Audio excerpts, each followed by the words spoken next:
तो हम लोग श्रीमद् भागवतम के स्कंद 4 अध्याय 25 पर चर्चा कर रहे थे। ठीक है, पुरंजन की कहानी चल रही है, जिसमें हमने आपको कल 45 से 55 श्लोक के बीच में चर्चा किया था, जिसमें हमने देखा था कि 9 द्वारों के बारे में बताया गया था कि वो जो पुरंजन जिस शहर में रहने आए हैं, 9 द्वार का जो शहर है, उसमें जो 9 द्वार हैं उनका क्या क्या वर्णन है ना, कौन द्वार किस तरफ जाता है। तो ये शहर है, तो पहले कल बताया गया था कि पहले क्या होता था कि शहरों के चारों तरफ एक बाउंड्री रहती थी, है ना, दीवार, और उसमें गेट रहते थे, है ना। तो हर शहर, राजधानी जो है, उस बाउंड्री के अंदर ही सारे लोग रहते थे और गेट रहते थे। तो वो जिस तरह अलग अलग दिशा में अलग अलग गेट, तो जिस तरफ का गेट उस तरफ वो जाते थे। ठीक है, और वो गेट का नाम भी उस तरफ की वजह से, जैसे मथुरा में आप जाएंगे तो वहाँ पे डी गेट, भरतपुर गेट, ऐसे करके गेट है वहाँ पे अलग अलग हैं। और दिल्ली में भी है कश्मीरी गेट, है ना, कश्मीर की तरफ जाने वाला, लाहौरी गेट, लाहौर की तरफ जाने वाला, है ना। और जहाँ हमारा घर है झांसी में, वहाँ पे भी दतिया गेट, दतिया की तरफ जाने वाला, ऐसे है ना, ग्वालियर गेट, ऐसे अलग अलग। तो उसके अंदर रहते थे लोग, है ना। तो ये जो शहर बताया गया है जहाँ पे पुरंजन रह रहा है, उसमें 9 दरवाजे हैं। तो कल हम देखा था कौन सा दरवाजा किस दिशा में जाता है शहर के हिसाब से। लेकिन इसकी तुलना हो रही है, एक तुलनात्मक अध्ययन चल रहा है, यानी कि पुरंजन आत्मा है, शहर शरीर है। तो वो जो 9 द्वार हैं शरीर में, उनके बारे में बताया गया था। ठीक है, तो और फिर जो है, अच्छा, तो उसके बाद 54 और 55 श्लोक में, 53 श्लोक तक ये बताया गया था, और 54-55 श्लोक में बताया गया था कि और कौन कौन से लोग उस शहर में रहते हैं। आज हम इस अध्याय का लास्ट भाग, अंतिम भाग 56 से 62 श्लोक तक देखेंगे, इसको कंप्लीट करने का प्रयास करेंगे। 56वां शायद हमने कर लिया था, लेकिन आज फिर से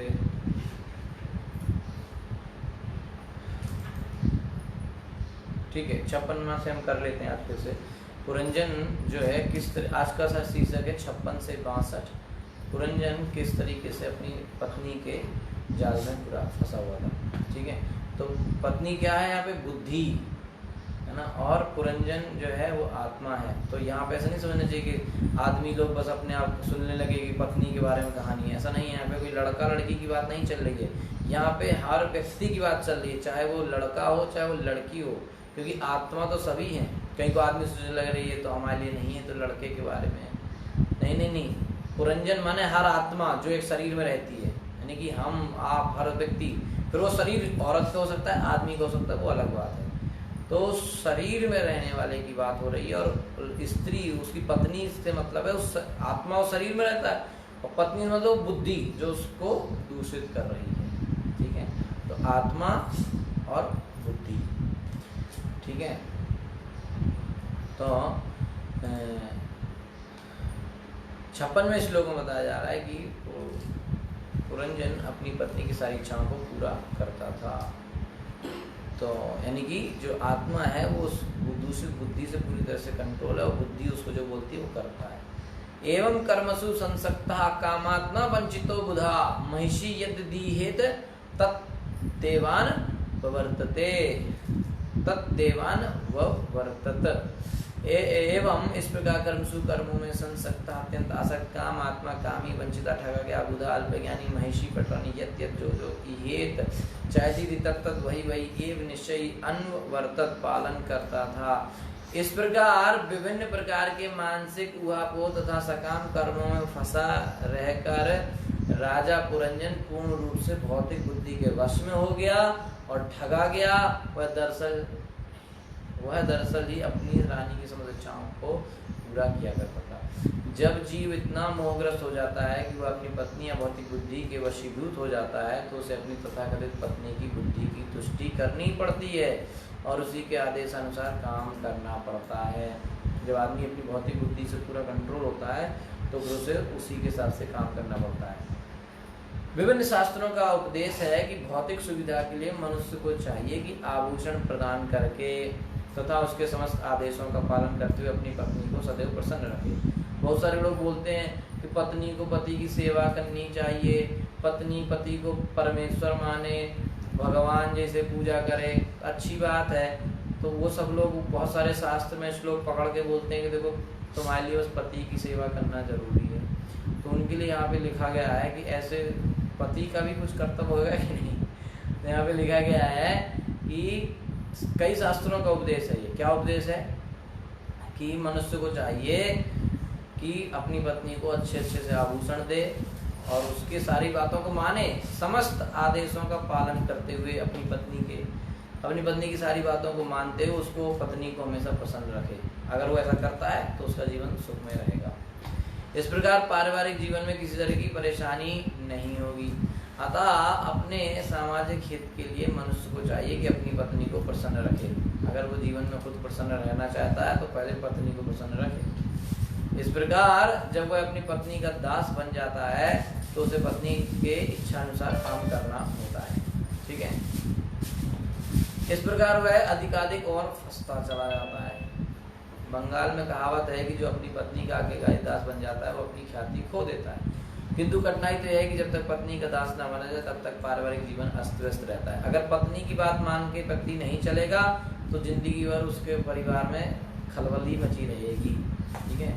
पारिवारिक जीवन उसका अस्त व्यस्त रहेगा, परेशान ही रहेगा। अगर वो अपनी पत्नी के हिसाब से चलेगा शांतिपूर्ण जीवन जिएगा।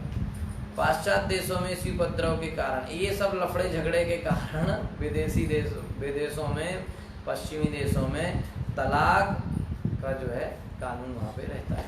भारत जैसे पूर्वी देशों में जो है ये सब चीज़ें अभी शुरू हो गई हैं।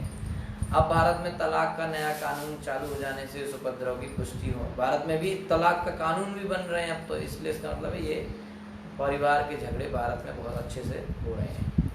पहले नहीं होते थे। पहले सब लोग कृष्ण की भक्ति करते थे, अब नहीं कर रहे हैं। अंतःकरण के भीतर मन काम करता है, सोचता है, अनुभव करता है और इच्छा करता है। तो मन के काम क्या हुए? सोचना, अनुभव करना और इच्छा करना। Thinking, feeling, willing. Thinking, feeling, willing.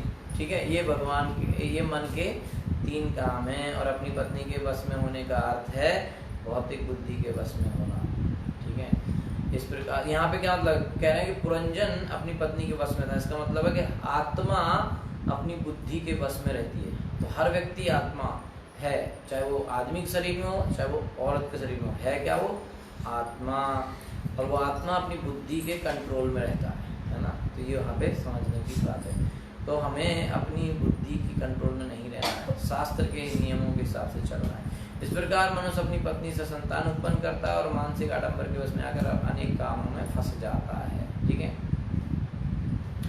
अच्छा, तो इसके बाद 57 से 61, 57 से 61 श्लोक नंबर में ये बताया जाएगा कि किस तरह से जो पुरंजन था वो अपनी पत्नी की एक एक क्रिया को बिल्कुल अच्छे से फॉलो करता था। ठीक है।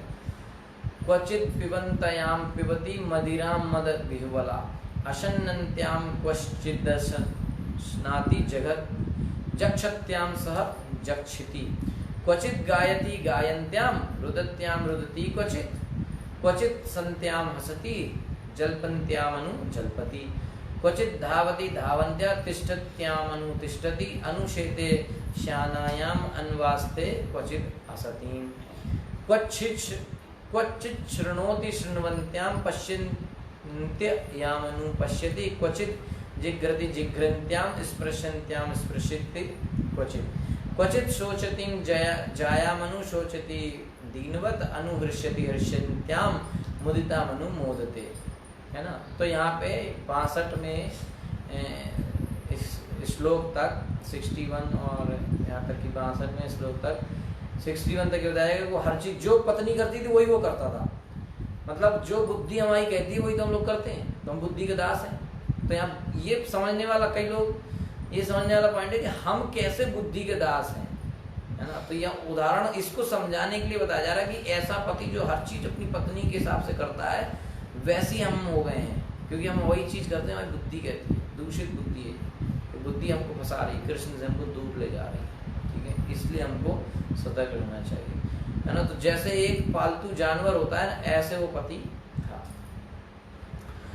ठीक है। तो क्वचित माने कभी कभी, पिबंत्याम पीते हुए, पिबती हुए पीता था, मदिराम शराब मत विवला उन्मत्त, अशंत्याम जब वह खाती, क्वचित कभी अश्नाति खाता था, जगत जक्षत्याम जब चबाती सा उसके साथ, जक्षिति वह चबाता था, क्वचित कभी गायती गाता था, गायंत्याम अपनी पत्नी गाने पर, रुदत्याम जब वह रोती, रुदती वह भी रोता, क्वचित कभी हसन्त्याम जब वह हंसती, हंसती हंसता था, जलपंत्याम जब वह अनाप शनाप बोलती, अनु साथ साथ जलपति वह बकता, क्वचित कभी धावती वह दौड़ता था, धावंत्याम जब वह दौड़ती, तिष्ठन्त्याम उसके शांत खड़े रहने पर, अनु साथ साथ तिष्ठति खड़ा रहता था, अनु उसके साथ शेते सोता था, शयनानाम जब वह सोती थी, अनु उसके साथ आस्ते वह भी बैठता था, क्वचित कभी आस्तीम जब वह बैठती थी, क्वचित कभी श्रोणोति सुनता था, शृण्वन्त्याम जब वह सुनने व्यस्ति, पश्यन्त्याम जब वह कुछ देखती होती, अनु उसके साथ पश्यति वह भी देखता था, क्वचित कभी जिग्रति सुनता था, जिग्रन्त्याम जब उसकी पत्नी सुनती होती थी, स्पर्शन्त्याम जब वह कुछ स्पर्श करती, स्पर्शित वह भी छूता था, क्वचित वह समय क्वचित कभी शोचती जब विलाप करती, जायान उसकी पत्नी, अनु उसके साथ शोचती वह भी विलाप करता, दीनवत दीन व्यक्ति के समय अनु उसके साथ हृष्यति प्रसन्न होता था, हृष्यन्त्याम जब वह प्रसन्न होती थी, मुदिताम जब वह संतुष्ट होती थी, अनु उसके साथ मुदते उसे भी संतोष होता था। तो अब आप इसको अनुवाद सुनेंगे तो आपको लगेगा कि कितना बढ़िया पति था, सारी औरतें तो सोचेंगे भाई ऐसे ही पति चाहिए हमको, ठीक है, क्योंकि वो बिल्कुल बिल्कुल जैसे पालतू कुत्ता होता है ना, ऐसा था, है ना।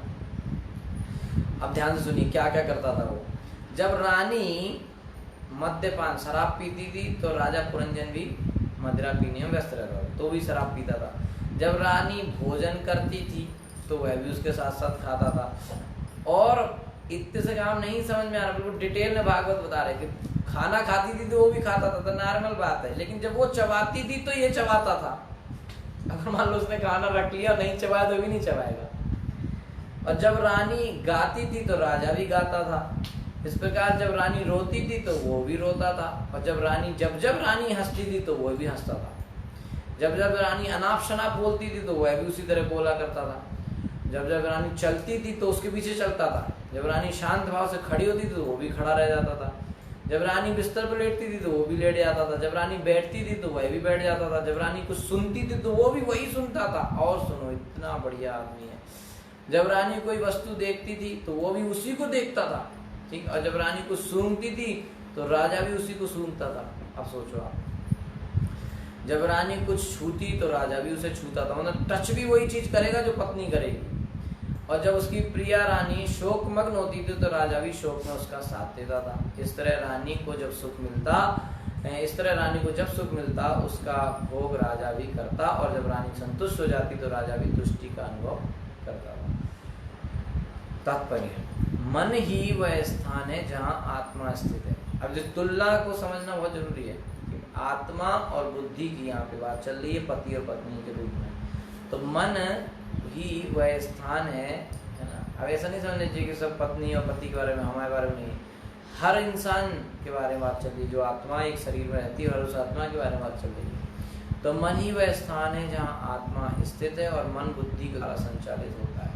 जीवात्मा हृदय के भीतर स्थित होने से बुद्धि का अनुसरण करता है। बुद्धि जो कहती है वो जीवात्मा करता है। बुद्धि को यहाँ पर रानी के रूप में चित्रित किया गया है। मन के, वैसे कहानी आपको पता होगी, पुरंजन ऐसे कोई व्यक्ति था नहीं। इसलिए जिन लोगों को डाउट हो रहा हो या इच्छा हो रही हो कि ऐसा पति हमारा हो, तो भागवत भी कह रही है ये सब काल्पनिक, ऐसा नहीं हो सकता कभी, ठीक है, कल्पना है, ऐसा कभी कोई व्यक्ति था नहीं, ठीक है।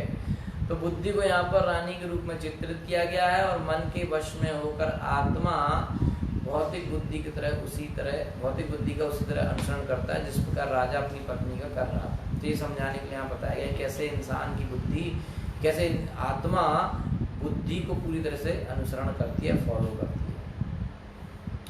तो निष्कर्ष ये निकला कि बुद्धि ही जीव के बंधन का कारण है। हमारे बंधनों का कारण क्या है? हमारी बुद्धि। तो बात यह है कि इस जाल से निकलने के लिए मनुष्य को फिर क्या चाहिए? आध्यात्मिक बुद्धि का सहारा लेना पड़ता है।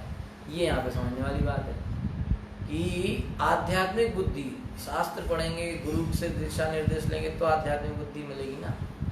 तो इस तरह से आध्यात्मिक बुद्धि की सहायता से व्यक्ति को काम करना चाहिए, ठीक है।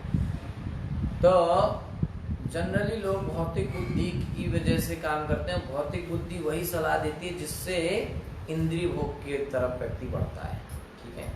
इसलिए आध्यात्मिक बुद्धि का सहायता देना चाहिए, आध्यात्मिक बुद्धि से काम करना चाहिए, शास्त्र चक्षु से सब कुछ देखना चाहिए, ठीक है।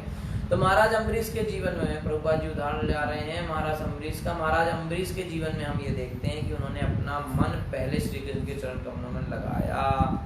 तो यहाँ पे सीधा उदाहरण है कि जिस तरीके से जो भौतिकतावादी इंसान है वो बिल्कुल अपनी बुद्धि की बात कर, बुद्धि कह रही है इंद्रिय भोग, तो अपनी बुद्धि की वजह से को फॉलो कर करके वो व्यक्ति चलता है। भौतिकतावादी व्यक्ति बिल्कुल अपनी बुद्धि की बात मान के ही चलता है। और कैसे काम करता है, जैसे पति अपनी पत्नी को पूरा फॉलो कर रहा था, तो भक्त क्या करता है, काम वही करता है, लेकिन वो अभी ये पत्नी की इच्छा से कर रहा है, भक्त कृष्ण की इच्छा से करता है। जैसा कृष्ण ने कहा वैसा ही कहें, कृष्ण ने जो जो बोला है उसको ही फॉलो करता है। ये यहाँ पे पॉइंट समझने वाला है। तो उदाहरण के लिए महाराजा अम्बरीश की कथा यहाँ बता रहे हैं कि महाराज अम्बरीश के जीवन में हम यह देखते हैं कि उन्होंने अपना मन पहले श्री कृष्ण के चरणों में लगाया, जिससे उनकी बुद्धि विमल हो गई। अब बुद्धि में कचड़ा भरा है और कृष्ण और महाराज अम्बरीश ने अपने मन को लगा दिया भगवान कृष्ण के चरण कमलों में, तो बुद्धि हो गई शुद्ध, ठीक है। तो महाराज अम्बरीश ने अपनी अन्य इंद्रियों को भी भगवान की सेवा में लगाए रखा।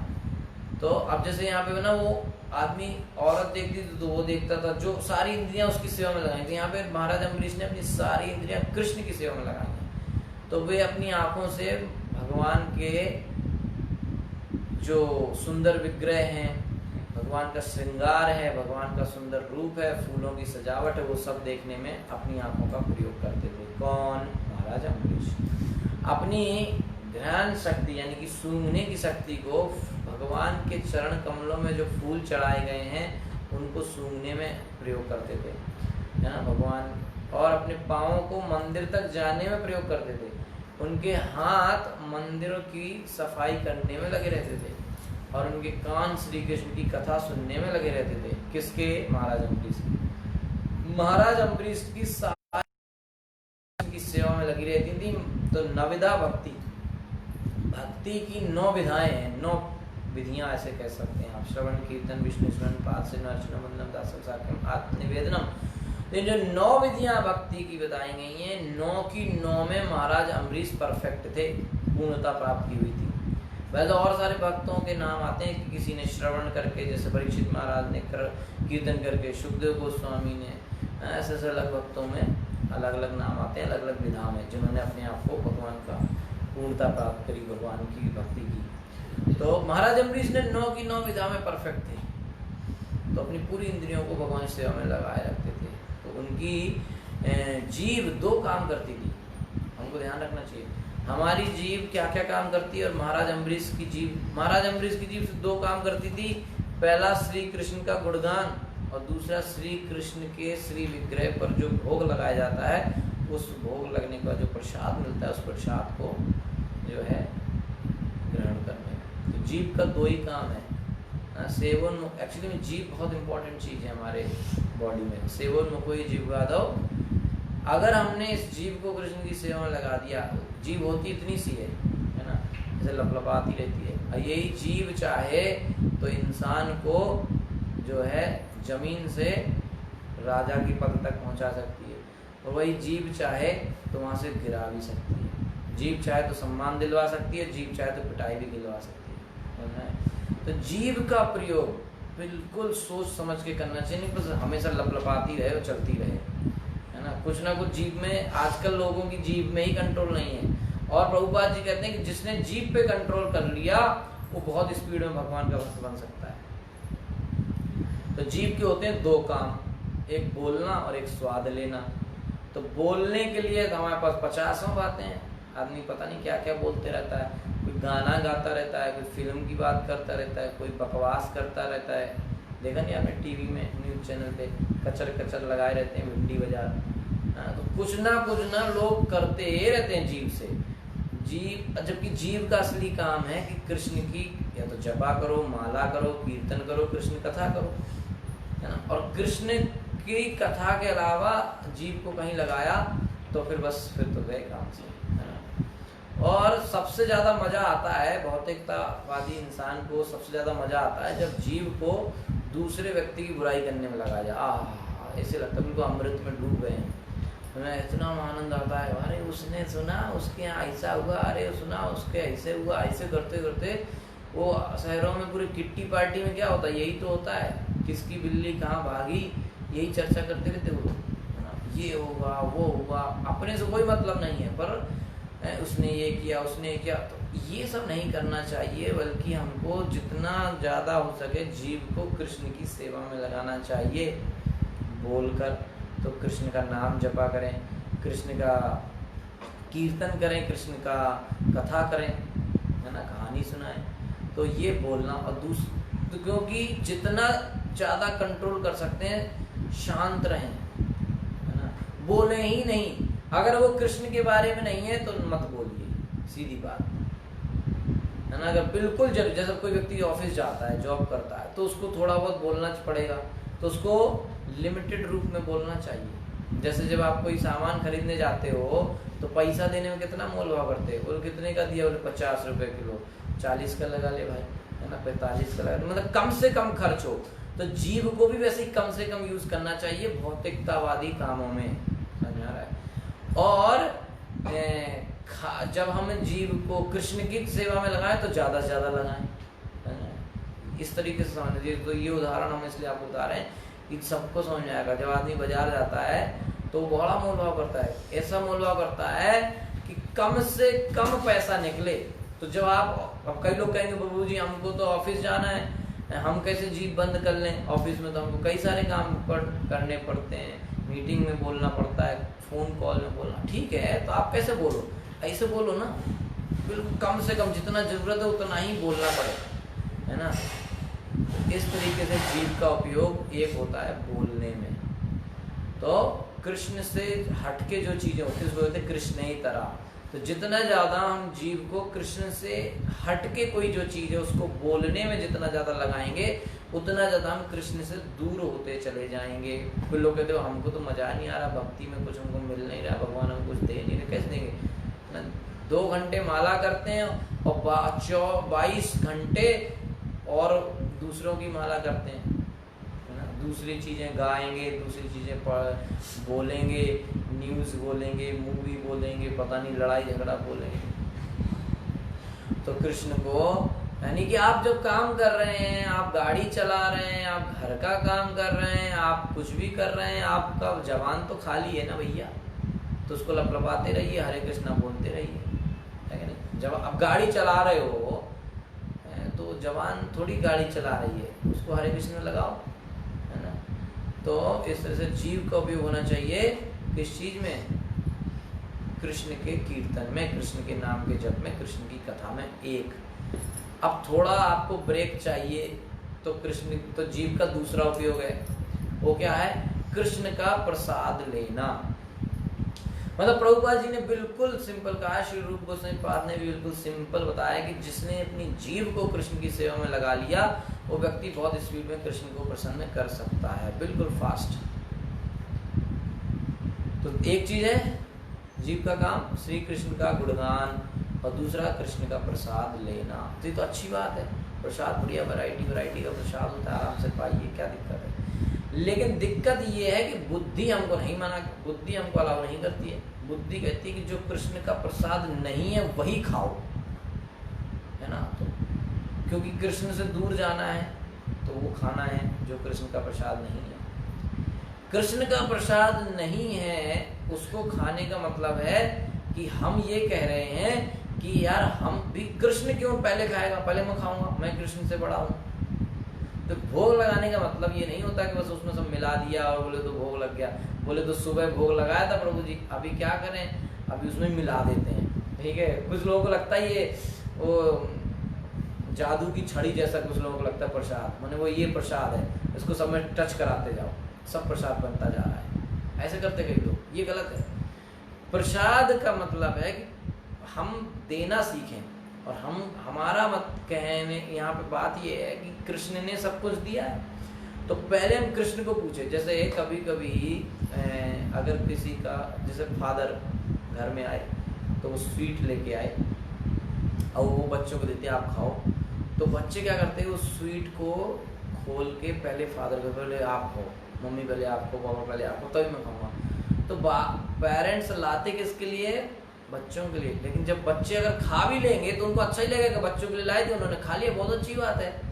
लेकिन अगर जो समझदार बच्चा होगा वो क्या करेगा, वो पहले पिताजी को पूछेगा कि पहले आप खाओ तब मैं खाऊंगा। तो उस बच्चे से पिताजी बहुत खुश होंगे। तो ऐसे ही वैसे तो सब कुछ भगवान ने दिया है तो आराम से खाओ, ये तो दिया है ना, वहां पे टैक्स तो मांग नहीं रहे भगवान।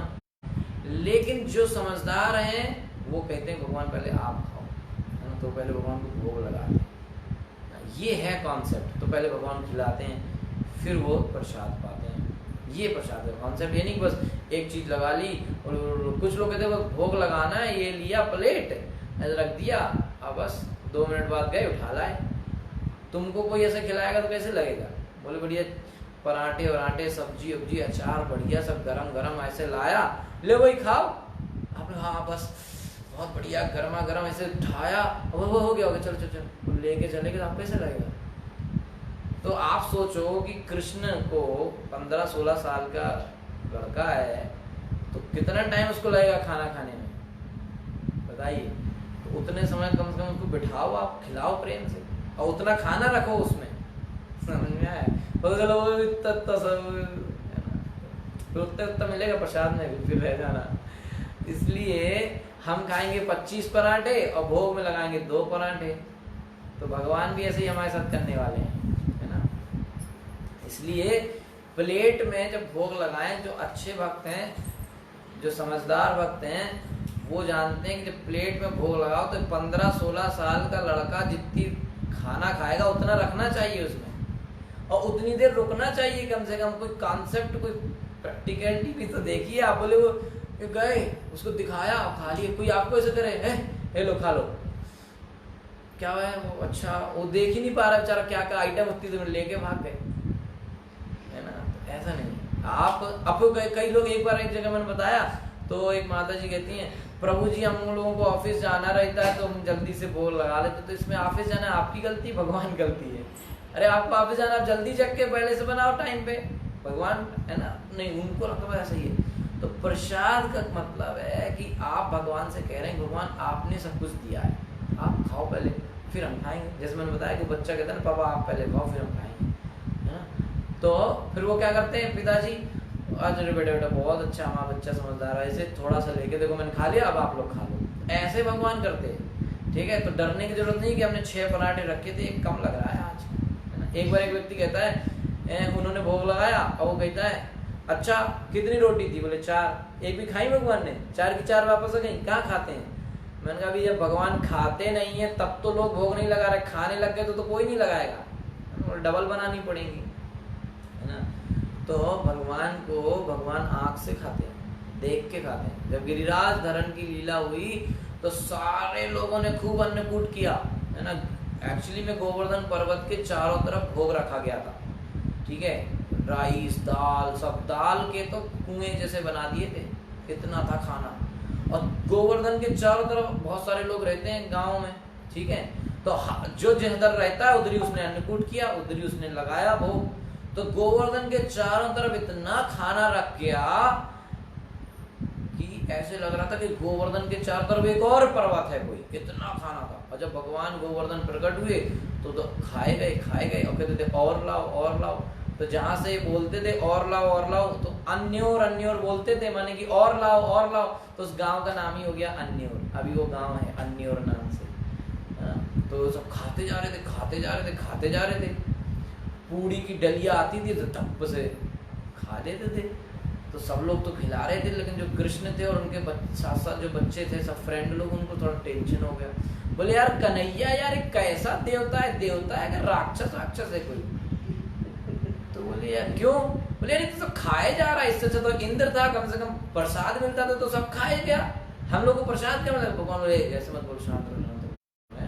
पर नहीं यार ऐसा, हम प्रसाद भी तो मिलता था, हम प्रसाद नहीं मिलेगा तो कैसे काम चलेगा। तो प्रसाद जो है बहुत जरूरी चीज है ना। एक बार एक हमारे वॉइस प्रोग्राम हो रहा था, इंजीनियरिंग कॉलेज के लड़के थे, हम लोग वहाँ जाते थे प्रयोग उसमें प्रोग्राम में। तो एक बार थोड़ा लेट हुआ तो हमने कभी हम पहले चले जाते हैं, क्लास तो पहले शुरू होती है और जो क्या नाम करके प्रसाद बाद में बढ़ता है, तो प्रसाद थोड़ा लेट है तो आप बाद में लेके आ जाना। तो वहाँ गए, गेट खुलवाया तो सब लड़के लोग देखे आप अकेला, तो बोले आप अकेले आए हो क्या? ऐसे देख रहे, हाथ की तरफ देख रहे, हाथ तो खाली है इसके। तो मैंने कहा हाँ क्यों, क्लास देना था अकेले आए? अच्छा आइए फिर। और बैठ गए, क्लास चालू हो तो कोई इंटरेस्ट ही नहीं है लोगों का। मैं कहा यार आज लोग कोई इंटरेस्ट ही नहीं दिखा रहा है क्लास में। तो मैंने बोला क्या दिक्कत है? बोले आज आप अकेले आए हैं क्या? हम कहा नहीं, वो प्रसाद जो लाते थे वो थोड़ा लेट है इसलिए वो आ रहे हैं। अच्छा आ रहे हैं ना? हम आ रहे हैं। तो फिर सब लोग प्रसन्न हो गए। प्रसाद बहुत जरूरी क्लास के बाद, है ना। अभी ऑनलाइन क्लास में तो प्रसाद होता नहीं है इसलिए कम लोग आते हैं, ठीक है। तो अभी वो बच्चे बोले भाई प्रसाद तो मिल नहीं रहा है कन्हैया। तो कन्हैया ने कहा चलो कोई बात नहीं देखेंगे। फिर जब पूरा हो गया तो फिर दोबारा से बना, जब सब खत्म हो गया तो वो भी सबरा खा गए। तो वो लोग यार ये कैसा है, यार कैसा देवता है। तो वो बोले चलो कोई बात नहीं, फिर अभी सब लोग प्रणाम करो। सब ने प्रणाम किया, ठीक है, सब लोगों ने प्रणाम किया। और जब प्रणाम करके उठे तो देखा कि जितना खाना तो वापस। तो भगवान को भोग ऐसे लगता है, हमको लगता है कि 4 के 4 पराठे वापस आ गए, ऐसे होता है। भगवान खा लेते हैं हमारा वाला और फिर अपना वाला देते हैं, इसलिए तो कहते हैं कृपा आती है। प्रसाद माने कृपा, है ना। गीता में कैसे होता है, प्रसादम सर्व दुखानाम हानि रस्योपजायते। जो प्रसाद खाएगा उसके सारे दुख नष्ट हो जाएंगे, है ना। इसलिए प्रसाद लेना चाहिए। प्रसाद माने कृपा, तो भगवान का प्रसाद ही लेना चाहिए। जीव का काम है भगवान का प्रसाद लेना। और जो लोग इसको नहीं लगाएंगे, जीव को जो बिना प्रसाद खाने में लगाएंगे, उनके लिए एक बहुत ही अच्छी जगह है जहाँ पर उनको भेजा जाता है, जो है कृमि भोजन नामक नरक। उस नरक में क्या होता है कि कृमि भोजन उसका नाम है, तो वहाँ पे कृमि होती हैं, कृमि ही खिलाई जाती है खाने में। वो कृमि जानते हैं आप लोग, वो ऐसे से चलता है ना, लार्वा टाइप रहता है, वो ऐसे से चलता है ना। तो वो आपने देखा होगा कभी ग्रीन पीस, मटर को खोलेंगे तो उसमें निकल आता है, ऐसे कैसे रहता है वो, ऐसे ऐसे हरा हरा सा, है ना। कभी कभी कोई पालक वालक में चिपका रहता है ना, वो रहते हैं वो। तो वहाँ पे वो बहुत सारे रहते हैं, ठीक है। तो फिर वही खिलाए जाते हैं इस आदमी को। किस आदमी को? जिसने बिना भोग लगाई चीज़ें खाई हैं, भले शाकाहारी खाई हो, लेकिन उसने खाई तो बिना भोग लगा के, है ना।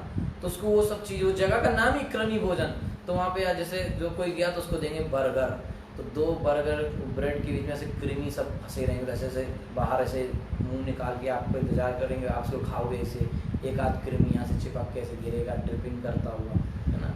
तो वो सब खिलाया जाएगा, है ना। बोले तो हमको शेक पीना है, मैंगो शेक। मैंगो शेक नहीं है यहाँ पे, कृमि शेक है, वही खिला देंगे आपको, ऐसा कीड़ों का शेक। आहा, क्यों? आपने बिना भोग लगा के खाया। तो जो बिना भोग लगा खाते हैं उनको वहां भेजा जाता है। पाप खा रहे हैं वो, भगवान ने गीता में बिल्कुल क्लियर कहा है कि वो लोग पाप खा रहे हैं। अच्छा, कई लोगों को बड़ा अपने आप में घमंड है, हम तो शाकाहारी हैं, हम तो शुद्ध शाकाहारी हैं, हम तो जन्म से शाकाहारी हैं। तो भगवान कह रहे हैं ठीक है, तो तुम्हारे लिए स्पेशल नरक भी है। तो नरक से वही बच रहा है जो प्रसाद पा रहा है, ठीक है। तो ये जो टच कराने वाला सिस्टम है ना, कि वो ये प्रसाद है, वो सब में टच करा दिया, तो सब कोई जादू की छड़ी नहीं है कि जिसमें टच करा दिया, वो पारस मणि नहीं है कि जिसमें आप टच करा दो वो सोना बनता जाए। प्रसाद का कॉन्सेप्ट है हर चीज भगवान को पहले खिलाना, फिर आप खाना। फिर चाहे वो फल हो, चाहे जूस हो, चाहे दही हो, चाहे कुछ भी हो, चाहे रोटी हो, चाहे पराठे हो, ठीक है। और उसमें भी कोई बोले चिकन का भोग लगाएंगे तो वो भी भगवान ने लिमिट करा ना, पत्रम पुष्पम फलम तोयम, इससे मिला जुला के जो बना लो ठीक है ना। अगर भगवान ने कहा होगा पत्रम पुष्पम फलम तोयम चिकन यो में भक्त्या प्रयच्छति, चिकन भी बोला होता तो हम लोग पहले KFC में पहुंच जाते। भगवान ने बोला नहीं तो हम नहीं जाते। हमारा कोई गीता के हिसाब से देखेंगे तो हमारा कोई कॉन्सेप्ट ऐसा नहीं है कि शाकाहारी खा, कई लोग कहते हैं वो पेड़ पौधों में जीवन है, हम कहे हाँ बिल्कुल है, तो आप क्यों खाते हैं? हमने कहा हमने कब कहा हम वेजिटेरियन है, हम तो नहीं है। बोले आप दूध पीते हो गाय का, हैं तो वो तो गाय से निकला है, वो बछड़े को होता है, आप पी जाते हो, तो उससे हमको समस्या नहीं है। हमको सीधी बात है, भगवान क्या कह रहे हैं, मेरा प्रसाद लो, प्रसाद में आप भोग में ये चीज लगा सकते हो, बात खत्म हुई। और अगर कोई पाप आया भी तो भगवान उसको खत्म करेंगे कि हमने भगवान को भोग लगा दिया। हम खा ही नहीं रहे वेजिटेरियन, हम तो कुछ खा ही नहीं रहे, सब तो भगवान को खिला रहे हैं, हम तो प्रसाद खा रहे हैं। तो प्रसाद में तो कोई कर्म बचा नहीं ना कोई कर्म ना कोई पाप, कुछ नहीं बचा। लेकिन अगर आप भोग नहीं लगा रहे हो, पहले तो भोग लगाने का मतलब प्रेम से भगवान को खिलाना, लेकिन फिर भी जिसको प्रेम नहीं समझ में आ रहा है उसको ये समझना चाहिए कि जैसे आपने अगर खाना बनाया और आप गुस्सा हो रहे थे उस समय खाना बनाते समय, तो जितने लोग उसको खाना को खाएंगे वो सारे के अंदर वो गुस्सा ट्रांसफर हो जाएगी। जैसे आजकल होटल में जाता है ना, तो उस होटल में काम करने वाले को तनख्वाह तो मिलती नहीं है, 2-2 महीने की सैलरी उसकी रोक के रखते, तो वो बिल्कुल खुन्नाया रहता है। तो काटेगा भी सब्जी तो ऐसे काटता है जैसे ये मालिक की गर्दन है, खटा खट खटा खट खटा खट आवाज देगी, खाट खाट खट आता है। तो इतना गुस्साया रहता है वो व्यक्ति, है ना। उसके पास जाओ, उससे कहो कि थोड़ा सलाद और मिलेगा, अच्छा, आदमी डर जाता है, यार भैया गलती हो गई, है ना। तो उसको वो आएगा हंसेगा आपके सामने, लेकिन वो कहता तुम आ गए एक बार, हैं कहाँ से चले आते हैं काम बढ़ाने के लिए, ऐसे वो बोलते हैं। तो इस तरह की चेतना वाले व्यक्तियों के हाथ से बना हुआ खाना जब हम खाएंगे, हमारी भी चेतना खराब हो जाएगी। इसलिए आप देखेंगे कि जो व्यक्ति होटल में ज़्यादा खाना खाते हैं वो लोग हमेशा परेशान रहते हैं, दुखी रहते हैं, गुस्सा उनको ज़्यादा आता है। और जो व्यक्ति घर में भी अगर आप देखेंगे, अगर खाना बनाने वाला व्यक्ति को बहुत गुस्सा आता है तो उस घर में फिर सबको गुस्सा आने लगता है धीरे धीरे, है ना। खाना बनाने वाला व्यक्ति अगर बहुत लालची है तो उस घर के व्यक्ति सारे जो खाना उस खाएंगे वो लालची बन जाएंगे। खाना खाने व्यक्ति अगर उसके अंदर बहुत वासना है तो वासना भी सबके अंदर आ जाएगी, है ना। फिर माता पिता कहते हैं ये मेरा बच्चा इतने गुस्सा क्यों आता है इसको, तो तुम उसको खिला रहे हो गुस्सा, खाना में उसको गुस्सा डाल डाल के दे रहे हो। इसीलिए जो है जो भी चीज़ है, खाना बहुत इंपॉर्टेंट है। कहीं भी इसलिए नहीं खा, पहले के लोग कभी भी कहीं भी नहीं खा लेते थे, कहीं बैठा और खा लिया, है ना। आजकल तो लोग बिना इनवाइट किए भी शादियों में जाते हैं, अच्छा यहाँ पे अच्छा बना है चलो खा के आते हैं, अच्छे कपड़े होने चाहिए बस, है ना। तो ऐसा नहीं करना चाहिए और भगवान को भोग लगा कर ही खाना चाहिए, ठीक है। ये नहीं कि अब ये तो अमरूद था इसलिए मैंने खा लिया, पेड़ से तोड़ा खा लिया, तो ये तो जूस है तो ऐसे ही खा लिया, तो बहुत मुश्किल है ये चीज़, है ना। इसलिए जो भी पाएँ आप प्रसाद ही है, ठीक है, तो ही खाएं, नहीं तो बिल्कुल। और ये टच कराने वाला सिस्टम से भी प्रसाद ना बनाएं, जो उसको भोग लगाएं बाकायदा भगवान को, ठीक है। अब कई लोग कहते हैं प्रभु जी रात को कुछ खाना है तो रात को अल्टर खोलेंगे आप, तो रात को क्यों खाना है भाई। आप भगवान का भोग लगाने का टाइम फिक्स करो, आप अपना भी खाने का टाइम फिक्स करो। मशीन थोड़ी हमेशा चलाते रहो, ठीक है। उसको भगवान का नाम जप करने में चलाते रहो तो अच्छी बात है, ठीक है। तो वाचो वेगम, मनसा क्रोध वेगम, जीवा वेगम, उदरोपस्थ वेगम, तो सबको कंट्रोल करना है, 6 वेगों को कंट्रोल करना है ना। तो अगर हम लोग इस तरह से नहीं करेंगे तो फिर वो प्रसाद नहीं है। इसलिए जो भी बनाएं भगवान को भोग लगाएं, थोड़ी देर इंतजार करें। अभी कई लोग अच्छा एक और चीज़ करते हैं, मैं एक जगह गया, वो लोग प्रसाद लगाए अपना बैठ के वो टीवी देख रहे हैं। हमको क्या वो लोग प्रसाद भगवान खा रहे हैं, हम टीवी देख रहे हैं, ऐसा नहीं होता। क्या आपने अच्छा आप सोचो, अच्छा प्रैक्टिकली देखो, टाइम क्या हुआ, हाँ टाइम है, तो प्रैक्टिकली सोचो आपके घर में कोई रिश्तेदार आया, ठीक है, आपने उसको खाना रखा और बेचारा खा रहा है, आप अपना किसी कमरे में बैठे हो, कहीं किसी से लड़ रहे हो, कहीं बतिया रहे हो, कहीं टीवी देख रहे हो, कहीं फ़ोन पे लगे हो, तो उसको कैसा लगेगा भैया। आप कहीं गए और आपको उन्होंने खाना दिया बढ़िया, है ना, और आप खा रहे हो, वहाँ कोई है ही नहीं, आप बैठे अकेले खा रहे हो, वो सब अपने में लगे हैं, कैसे लगेगा आपको। तो हम लोग तो यही करते हैं रोज़ भगवान के साथ, घर दी वहाँ प्लेट, हम निकल लिए कहीं, हम टीवी देख रहे हैं, हम फ़ोन पे बात कर रहे हैं, गेम खेल रहे हैं, हम व्हाट्सअप कर रहे हैं। ऐसा नहीं है। जब भगवान को भोग लगाया जाए तो वहीं बैठना चाहिए, कहीं नहीं जाना चाहिए। और बैठने का मतलब ये नहीं कि वहीं बैठ गए, मन में यही चल रहा है कि उधर क्या हुआ, ऑफिस में क्या हुआ, उधर क्या हुआ, नहीं। वहाँ बैठ के कम से कम, सबसे अच्छा नियम है शुरुआती नए भक्तों के लिए अगर बताएं तो, कि वहाँ पे आप भोग लगाओ, पर्दा बंद करो और आप वहाँ बैठ के एक माला करो, चाहे आपकी 16 हो गई हो चाहे नहीं, एक माला बैठ के वहाँ पे करो। कम से कम 7 मिनट 10 मिनट आपको एक माला करने में लगते हैं, तो उतना तो टाइम दो भगवान को खाने को। आपने इतने मन से बनाया भगवान के लिए, तो खाएंगे तो वो, तो कम से कम 7-10 मिनट भगवान को आप वहाँ रखो, ठीक है। और उस हिसाब से जो है आप उनको भोग लगाओ, ठीक है।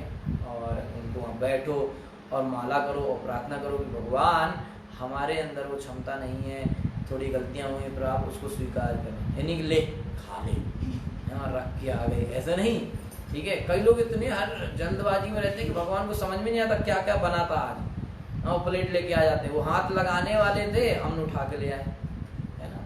तो इस तरीके से जब हम भगवान की सेवा में अपनी जीभ को लगाते हैं, सिर्फ कृष्ण प्रसाद लेते हैं, जीभ के 2 काम, बोलना और स्वाद लेना। जीभ को सिर्फ कृष्ण के बारे में बोलने में लगाना चाहिए, चाहे कृष्ण का नाम हो, कृष्ण का कीर्तन हो, कृष्ण का जपा, कृष्ण की कथा और कृष्ण प्रसाद, ठीक है। जो भी चीज़ कृष्ण प्रसाद नहीं है उसको हमको नहीं लेना चाहिए, और प्रसाद का मतलब भगवान उसको स्वीकार कर चुके हैं, ठीक है ना। तो इसलिए उस पर हमें ध्यान देना चाहिए, ठीक है। और जब हम बनाएं तो अभक्त लोग उसको ना देखें, इसलिए जैसे जब मेरा दीक्षा के समय उन्होंने प्रश्न पूछा कि आपने भोग बनाया है और कुत्ता ने उसको देख लिया, क्या करेंगे ना। तो इस तरह की चीज़ें हैं कि जो, इसलिए हमेशा भोग को ढक के लिया जाता है ना। जब भोग जाता है तो ढक के जाता है, कुकिंग होती तो अंदर होती है, ठीक है। इसलिए कोई देखे ना, जो बना रहा है वही बनाए, है ना, कोई देखे ना, ठीक है। और जगन्नाथपुरी में तो आप जानते हैं कोई नहीं देख सकता वहाँ पे कहाँ बनता है, और खाना बनाने वाला पहले खा के आता है। अच्छा, कई लोगों को लगा पहले खा लिए हैं अब क्या भगवान को बना रहे हैं, ऐसे भी बोल सकते लोग, लेकिन भैया ऐसा ही है, क्योंकि जो कम समझदार है वो ऐसे कहेगा नहीं नहीं नहीं, हम पहले नहीं खाएंगे, पहले हम भगवान के लिए बनाएंगे तब, है ना। ऐसा नहीं होता है। जगन्नाथपुरी का नियम क्या है कि जो बनाने वाले होते हैं पहले प्रसाद पा के आते हैं पूरा छक के, ठीक है, और फिर मुंह में बांध लेते हैं कपड़ा, ठीक है, और फिर कुकिंग करते हैं, क्योंकि जो बना रहे हो उसकी स्मेल भी नहीं आनी चाहिए अंदर, क्योंकि अगर सुगंध आ गई तो मन में इच्छा हो सकती है कि यार मैं खाऊंगा, तो फिर वो भोग नहीं लग सकता। आपके अंदर इच्छा आ गई ना इसको मैं खाऊंगा, बस अब भगवान कैसे खिला सकते हो, इतना हाई स्टैंडर्ड है जगन्नाथपुरी का। तो वो लोग खा के आते हैं, क्योंकि खा के क्यों आते हैं, क्योंकि उनका पेट पहले से भरा हुआ है। तो जब पेट भरा रहता है तो उतनी इच्छा नहीं होती है ना। पेट भर गया फिर भी कोई गुलाब जामुन ला रहा है, अब कल खाएंगे फ्रिज में रख दो यार, इसलिए पहले खा के आते हैं, है ना, और फिर वो बनाते हैं भगवान के लिए भोग, तो बिल्कुल नाक वाक बंद करके। हमारा केस क्या है, हम लोग तो पहले ही सोच लेते हैं आज तो लग रहा है कि पनीर बटर मसाला खाना है मुझको, ठीक है बनाओ भोग लगा देंगे। माने हमारा उल्टा ही सिस्टम है, हमें पहले जो खाना है वही भोग लगाना है। तो शुरुआत में ठीक है, लेकिन फिर भी हमको पता होना चाहिए कि हमें किस स्टैंडर्ड तक जाना है ना। कई लोग, एक भक्त हैं हमारे, तो वो क्या करते हैं कि अगर जैसे कहीं मंदिर गए, किसी प्रोग्राम में गए, मंदिर गए, कहीं गए, है ना, तो वहाँ प्रसाद हो गया, प्रसाद तो ले लिया, अब आए घर पे, तो फिर वो घर पे उनने पेट उनका भर गया है, प्रसाद ले चुके हैं, और फिर भी वो आएंगे घर पे, थोड़ा सा कुकिंग करेंगे और भगवान को कुछ ना कुछ भोग लगाएंगे, है ना। तो जब मैं नया था तो वो एक दिन मेरे साथ जा रहे थे, शाम को हम लोग बढ़िया आराम से प्रसाद लिए मंदिर में, और उनके रूम में ही रुकना था, हम लोग जा रहे थे, तो उन्होंने रास्ते में दूध खरीद लिया। तो मैंने कहा यार ये, वो भक्त ऐसे कि वो सबसे लास्ट में खाते थे, है ना, तो हमने सोचा शायद आज इनको कम मिला है प्रसाद। मैंने कहा आपको हमने कहा था कि प्रसाद है, आपने लिया नहीं। बोले नहीं नहीं नहीं हमारा पेट भर गया है। मैंने कहा फिर आप दूध क्यों खरीद रहे हो अगर पेट भर गया है तो। बोले तब उन्होंने हमको समझाया, मैं तो नया था, मेरे को तो समझता नहीं, तो उन्होंने समझाया कि भाई हमने तो खा लिया, लेकिन घर में जगन्नाथ तो भूखे बैठे हैं ना, तो उनके लिए बनाना पड़ेगा ना, तो उनको भी कुछ खिलाना चाहिए। हमें तो उन्होंने खिला दिया, हम उनको नहीं खिलाएंगे क्या। तो ये हमारे यहाँ तक कि हमारा पेट पूरा भर चुका है, फिर भी हमने अगर मंदिर बनाया है अपने घर में, तो उसमें जितने बार हम खाते हैं उतने बार भोग लगता है। तो वो उनको, उन्होंने डिनर कर लिया पर फिर भी वो भगवान के लिए डिनर बनाते हैं और उनको भोग लगाते हैं। तो इस तरीके से भगवान को हर चीज़ भोग लगानी चाहिए, और साफ स्वच्छता से लगानी चाहिए, और हर चीज़ लगानी चाहिए, टच करने वाला सिस्टम नहीं, ठीक है। और जो चीज़ एक बार, क्योंकि अगर एक बार टच हो गई तो उसका भोग नहीं लग सकता, ठीक है। तो ये भी ध्यान रखना चाहिए कि हमने जिस चीज़ का भोग लगा दिया है वो फ्रेश चीज़ में मिक्स ना हो, ठीक है। अभी कोई ये मत पूछना कि प्रभु जी घर में फ्रिज तो एक ही है, ठीक है, वो मेरे से मत पूछना, वो फिर पर्सनली मैं आपको समझाऊंगा कैसे फ्रिज को करते सब क्या है, ठीक है। और बोले तो वाश बेसिन एक है, वो सब प्रैक्टिकल डिटेल्स है, वो बाद में आप पूछ सकते हैं, ठीक है। तो इस तरीके से हमको बड़ा सतर्क रहना चाहिए कि हमारी कंठी माला पहनने का यही मतलब है, ठीक है, कि आपने व्रत ले लिया कि अब जो खाएंगे भगवान का भोग ही होगा, भगवान का प्रसाद ही होगा, ठीक है। तो प्रसाद और भोग इसलिए दो शब्द हैं। जिस चीज का भोग नहीं लगा है, जिस चीज को भोग आपने नहीं लगाया वो है भोग। तो भोग सिर्फ कृष्ण लेते हैं, और भोग लगने के बाद वो भोग नहीं रहता, वो बन जाता है प्रसाद। तो प्रसाद भक्त लोग लेते हैं, ठीक है। तो अगर आप भोग ले रहे हो तो आप ये माना जाएगा, जैसे आपने भोग नहीं लगाया और आप खा रहे हो, तो ये माना जाएगा कि आप ये कह रहे हो कि ये सब, क्योंकि भोग लगाने मतलब सबसे पहले कृष्ण को देना। तो हमें हो रही है ईर्ष्या कि हर चीज पहले कृष्ण क्यों खाता है यार, हम क्यों नहीं खाएंगे, हम पहले खाएंगे, है ना। तो वो फिर जो है खुद खाता है पहले और फिर भोग नहीं लगाता। कई लोगों को ये चिढ़ है ना, वो कई लोग इतने उनका मंद भाग्य है कि वो लोग कहते प्रसाद है क्या, फिर नहीं चाहिए। ऐसे भी लोग हैं दुनिया में, कहते कृष्ण का प्रसाद है, नहीं नहीं फिर नहीं चाहिए। ऐसे भी लोग हैं दुनिया में, उनका कुछ नहीं हो सकता, ठीक है। जिसने कृष्ण प्रसाद के लिए ना कर दिया उसका फिर कोई उद्धार नहीं है, उसका कुछ नहीं हो सकता, वो और क्या करेगा, है ना। तो अगर किसी को अपना जीवन की दिशा और दशा बदलनी है तो तीन चीजें याद रख ले, कृष्ण नाम, कृष्ण कथा और कृष्ण प्रसाद। तीन चीजें अगर उसको मिल गई तो उसका जीवन बिल्कुल अपसाइड डाउन हो सकता है, यानी कि पूरा जीवन बदल सकता है। फिर लोग पूछते हैं यार तुम यार इतना कैसे बदल गए, तुम तो ऐसे नहीं थे, ऐसे लोग पूछते हैं, है ना। तो फिर उसको कहना तेरे को समझ में नहीं आएगा, तू रहने दे भाई, है ना। उसको समझ में नहीं आएगा कैसे बदल गया आदमी, लेकिन बदला कैसे, ये 3 गोली खा ली उसने सुबह दोपहर शाम। कौन कौन सी, कृष्ण नाम, कृष्ण कथा और कृष्ण प्रसाद। तो ये 3 जो चीजें हैं हमारे जीवन को बिल्कुल बदल सकती हैं। इसलिए जो है महाराजा अम्बरीश का उदाहरण बताया जा रहा है कि वो अपनी जीवा को सिर्फ श्री कृष्ण का गुणगान करने में और जो कृष्ण का प्रसाद है उसको लेने में ही अपनी जीवा को लगाते थे। तो भौतिकता ग्रस्त व्यक्ति जो पूरी तरह से अपनी बुद्धि के वश में है, सारे काम नहीं कर सकते, इस प्रकार वे जो पूरी तरह अपनी बुद्धि के कंट्रोल में है वो ये सब नहीं कर सकता। इसलिए अपनी बुद्धि की कम सुनना है, शास्त्र की, गीता की, भागवत की ज्यादा सुननी है, गुरु से ज्यादा सुनना है। गुरु कहते हैं ये करो तो करना है, नहीं तो हमारी जिह्वा कह रही कि नहीं मुझे तो खाना है, वो ग्रेवी का टेस्ट नहीं आ रहा है, तो टेस्ट के चक्कर में हम जा रहे हैं नरक में, फिर वो कीड़ों का टेस्ट आएगा, है ना। लेकिन कोई व्यक्ति का ठीक है नहीं आ रहा है, ठीक है कृष्ण का प्रसाद तो है कम से कम। तो इस तरीके से, क्योंकि चिढ़ नहीं, ये हमारा, हमको लगता होगा कि ये तो नॉर्मल है, लेकिन नॉर्मल नहीं है, ये हमारी चिढ़ है कृष्ण के साथ, हमारी जिद है कि तुम जो कहोगे हम वही नहीं करेंगे।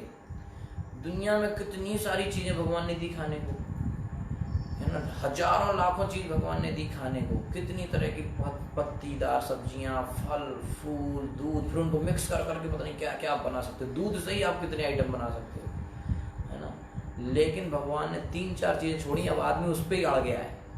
आज का आदमी उन्हीं 3-4 चीजों पे अड़ गया कि हम तो यही खाएंगे। तो इस तरह से व्यक्ति को समझना चाहिए कि हम जो है अपनी बुद्धि के वश में न रहें, हम शास्त्रों के नियम के हिसाब से चलें तो हम नरक में जाने से बच जाएंगे। और इतना ही नहीं, हम कृष्ण प्रेम को भी प्राप्त कर सकते हैं। इस प्रकार महाराज अम्बरीश जाने अनजाने में, महाराज अम्बरीश अपनी सारी इंद्रियों को भगवान सेवा में लगाए रहते हैं। जो लोग पूरी तरह बुद्धि के बस में हैं वे सारे काम नहीं कर सकते, वे जाने अनजाने भौतिक बुद्धि के आदेशों के बस में हो जाते हैं। और इस तथ्य को प्रभुपाद जी कह रहे हैं कि अगले श्लोक में सार रूप में दिया गया है, ठीक है। तो 62 श्लोक नंबर हम कल करेंगे। तो बहुत आज प्रसाद के ही बारे में सारा समय जो है चला गया है, तो आज आप लोग अच्छे से प्रसाद पाइए। Hare Krishna. Thank you so